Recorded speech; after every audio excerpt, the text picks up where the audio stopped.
ആദ്യത്തെ ക്വസ്റ്റ്യൻ 1995 ജ്ഞാനപീഠ പുരസ്കാരം ലഭിച്ചത് ആർക്ക്? Answer MT Vasudevan Nair. 1995 31ാമത് ജ്ഞാനപീഠ പുരസ്കാരമാണ് MT വാസുദേവൻ നായർക്ക് ലഭിച്ചത്. ഇന്ത്യയിൽ സാഹിത്യ മേഖലയിൽ നൽകുന്ന പരമോന്നത പുരസ്കാരമാണ് ജ്ഞാനപീഠം.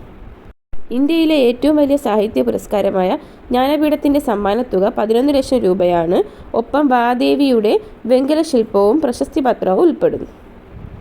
1961 മെയ് 22-നാണ് ജ്ഞാനപീഠം ഏർപ്പെടുത്തിയത്. 1965 ജ്ഞാനപീഠ പുരസ്കാരം ആദ്യമായി നൽകിയത്.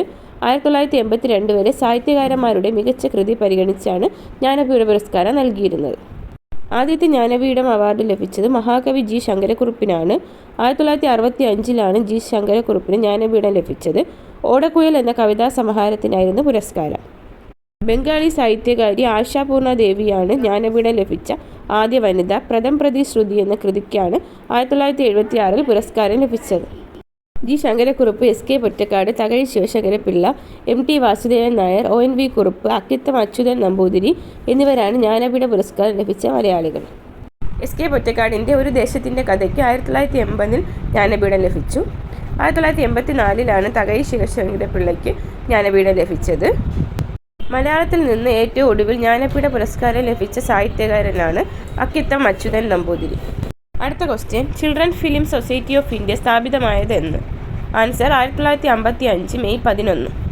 ഇന്ത്യ ഗവൺമെൻറ്റിൻ്റെ നോഡൽ സ്ഥാപനമായിരുന്നു children's film society of India.